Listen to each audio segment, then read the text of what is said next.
Alright guys, what is up? It's your boy Beast here. Welcome back to some more PBR Wi-Fi battle stuff. Now this was a double match that I had against a guy by the name of The End from PBR. And I'm using this team here with Electrify and stuff. And the main strategy was basically just to lead off with Electrify and Zapdos and just discharge away. Because Electrify has an ability called Motor Drive, which will boost his speed every time he gets hit by an electric move. And Discharge hits every single poke on the field, even your own, and that will complement well with his ability. Now the rest of the pokes are just pretty much there to, support. Jolteon and Lantern, they do have Volt Absorb, and they will actually heal up once they're hit by Discharge.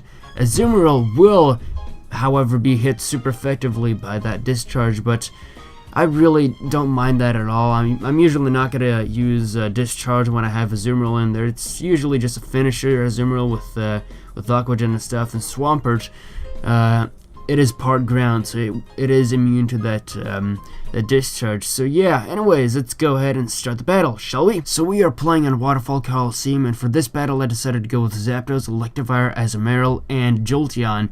And I think my opponent is going to lead off with a Salamence and a Absol, which is not really that bad of a matchup, but his Salamence could carry the Earthquake, and that could easily want to KO my Electrify.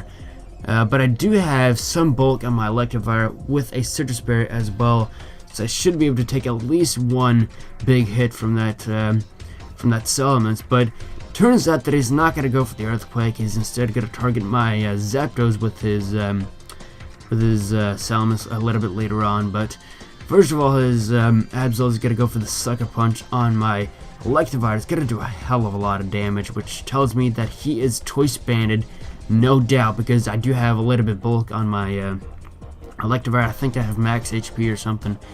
And I don't know, that was just way too much damage for not being Choice Banded. So I get off a Discharge. Unfortunately, I do not paralyze that Absol. I would have really liked to paralyze it, but unfortunately that's not the case. And I do take down that Salamence though with the Ice Punch, which is really nice because I managed to get rid of a threat really fast. So right here he's going to send in a Hitmonlee, and my Zapdos is heavily damaged, so I'm going to have to go for the Roost this turn, otherwise things might go down.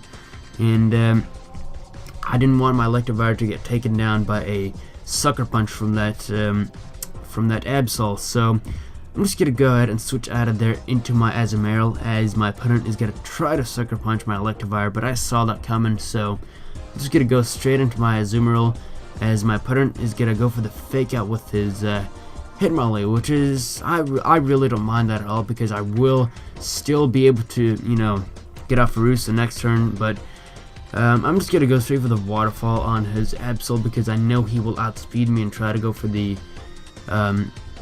Sucker Punch anyways. It's really not a point in even trying to go for the Aqua Jet, and I'm just gonna try to go for the I'm gonna try to go for the Roost this turn, because I'm ready to heal up some damage. And he's just gonna go straight for the close combat on my Azumarill, and it's gonna do quite a lot of damage, but I can't really tell if that thing is Choice Banded or not. But based on that damage, I can tell that he's at least heavily invested on the physical attacking side. So I do take down his Absol with the Waterfall, which is pretty nice. That thing was also a pretty big threat, because that thing was probably Choice Banded. And right here he is going to send in his Hitmonlee, not Hitmonlee, but Gengar. And I'm just going to go straight for the Aqua Jet on his Hitmonlee. I was actually expecting to take that thing out of there, but turns out that his Hitmonlee is actually Focus Sashed, which is really not too cool at all, because Focus Sash Hitmonlee, I mean, that thing is really dangerous to deal with, especially if it's got like priority moves or something. But I think I'm actually gonna go for the Rain Dance with my Zapdos, and that Sludge Bomb did way too much. That did a lot of damage. My Zapdos is more of a physically defensive Zapdos, but these guys just threw so many special hits. I mean, Zapdos could not take that at all. But I do get up a Rain, which is really nice, because I will need that, because I do have Thunder on my Jolteon, and it will do a lot of damage to pretty much anything. It will probably want to KO his Gengar if he doesn't have the Focus Sash. So that's what I'm going to try to do right here. I'm going to try to go for the Thunder on his Gengar.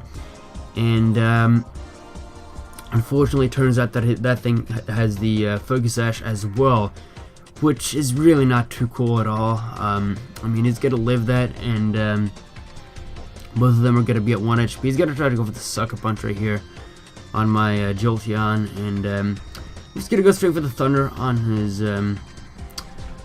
what's it called? I almost said Haunter, but Gengar, and he's gonna try to go for the thunder. I'm not quite sure why he does that instead of the Sludge Bomb. Sludge Bomb could have possibly taken me out of there, but I'm not quite sure. I'm not really quite sure how much I mattered or how much of a difference it really made, but either way, I managed to live it and take those two things out of there with the discharge, so I'm really happy that I got that win.